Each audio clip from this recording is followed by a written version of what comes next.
आज का टॉपिक एक सच्ची घटना पे है जो मेरे ही अंकल के साथ हुई थी। मैं जनवरी 2024 को अपने कज़न की शादी में देहरादून गया हुआ। सारे फंक्शंस कंप्लीट होने के बाद रात में हम सब कज़न्स का बोन फायर का प्लान हुआ, तो हम सब अपने घर के बाहर वाले गार्डन में आकर बोन फायर एंजॉय करने लगे।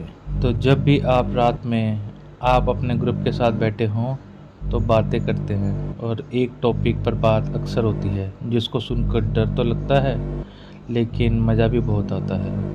वो टॉपिक है भूत प्रेत आत्माओं का। जब एक कज़न ने अपने पैरानॉर्मल एक्सपीरियंस की बात शुरू करी कि जब मैं सोता हूँ, सोते टाइम मेरी बॉडी फ्रीज़ हो जाती है और मैं कुछ भी नहीं कर पाता, तो अचानक वहाँ मेरे अंकल भी आ गए और हमारी बातें सुनने लगे।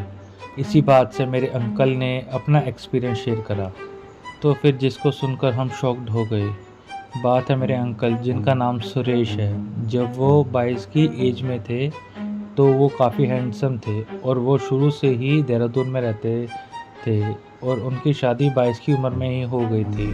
फिर मेरे अंकल और आंटी शादी के बाद देहरादून में ही न्यू जगह पर शिफ्ट हो गए। जब वो न्यू घर में शिफ्ट हुए तो शुरू में सब ठीक था, लेकिन बाद में मेरे अंकल को रात में अच्छी तरह से नींद नहीं आती थी और रात भर बेचैनी रहती थी और टाइम के साथ ये सब बढ़ता गया। फिर एक दिन उनको महसूस हुआ कि उनके रूम का दरवाज़ा खुला है और एक सुंदर सी लड़की आई है और वो आकर अंकल के ऊपर बैठ गई और अंकल को देख रही है।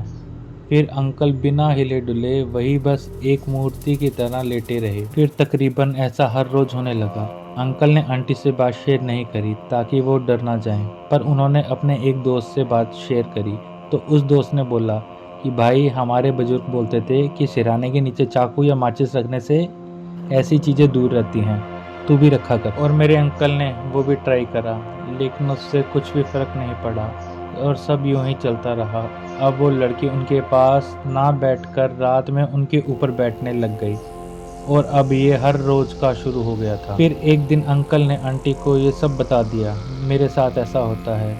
तो आंटी ने मजाक में लिया और कहा, मजाक छोड़ो और भगवान का नाम लिया करो, ऐसा कुछ काम नहीं होता, और यह कहकर अपना काम करने चली गई। फिर कुछ दिन और निकले ही थे कि अब वो लड़की ने रात में सुरेश अंकल के ऊपर बैठकर उन पर कंट्रोल कर लिया और फिर वो पहाड़ी लैंग्वेज में कुछ बोली, जिसको सुनकर अंकल भी शॉक्ड हो गए और डरने लग गए। ये बात अंकल ने किसी से शेयर नहीं करी। अब हर रोज़ अंकल जैसे ही बेड पर लेटते वैसे ही वो लड़की साफ साफ आती दिखती। और एक रात को वो लड़की ने मेरी आंटी की बॉडी पर कंट्रोल करके कहा कि हाँ, तुम इनके साथ जाओ, ये मेरी बड़ी दीदी जैसी है, तुम इनके साथ खुश रहोगे, मेरे को कोई प्रॉब्लम नहीं, तुम इनके साथ जा सकते हो। और फिर तो मेरे अंकल ने मेरी आंटी का ही गला पकड़ लिया और मेरी आंटी ज़ोर ज़ोर से चिल्लाने लगी। और फिर जब मेरे अंकल ने मेरी आंटी की आवाज़ सुनी तब उनको छोड़ा और बताया वो मुझको अपने साथ लेके जाना चाहती है, लेकिन मैंने बोला कि जब तक मेरी पत्नी जाने को नहीं बोलेगी तुम्हारे साथ तो मैं नहीं जाऊँगा, इसलिए आज वो तुम्हारे ऊपर आ गई, उसको मारने के लिए मैंने तुम्हारा गला पकड़ा, तो वो भाग गई। फिर आंटी भी उस रात की घटना से डर गई और फिर कुछ दिन कुछ भी नहीं हुआ। और एक रात अंकल जैसे ही बेड पर गए तो वो लड़की उनको आते हुए दिखी और वो अंकल के ऊपर आके जैसे ही बैठी, अंकल भी अभी होश में ही थे कि अंकल ने उस लड़की के बाल पकड़ लिए और दोनों में काफ़ी खींचातानी हुई, जिससे वो लड़की की उंगली अंकल के मुंह में आ गई और अंकल ने ज़ोर से उसकी उंगली को काट लिया, जिससे उसकी पूरी उंगली कट गई और वो लड़की ज़ोर से चिल्लाते हुए भाग गई और कहीं गायब हो गई। फिर अंकल उठे और आंटी को जगाया। फिर उन्होंने जैसे ही थूका, उनके मुंह से कूड़े जैसा कुछ निकला जिससे बड़ी बदबू आ रही थी। फिर अंकल ने ब्रश करा और आंटी ने भी उनके मुंह से कुछ कूड़े जैसा निकलते हुए देखा तो उनको यकीन हो गया। अंकल ने आंटी को सब कुछ बताया। उस रात दोनों ही नहीं सो पाए और सुबह होते ही वो दोनों अपने सास ससुर के साथ एक बाबा के पास गए, जिन्होंने बताया कि वो लड़की नहीं, एक डायन थी जो सुरेश की खूबसूरती पे मोहित हो गई थी और अपने साथ ले जाने आई थी।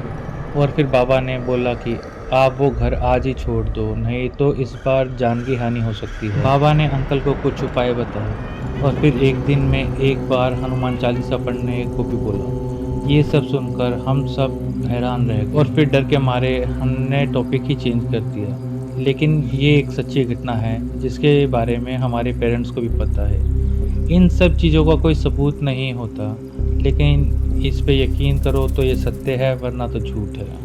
अगर आपकी भी कुछ पैरानॉर्मल या कुछ इंटरेस्टिंग स्टोरी है तो आप हमें शेयर कर सकते हैं। डिस्क्रिप्शन में हम अपना व्हाट्सएप नंबर छोड़ देंगे जिससे आप हमें कांटेक्ट कर सकते हो और फिर हम आपकी स्टोरी यहाँ चैनल पे प्ले करेंगे। तो चलिए मिलते हैं नेक्स्ट वीक, कुछ इसी तरह के कुछ न्यू टॉपिक पे बात करेंगे।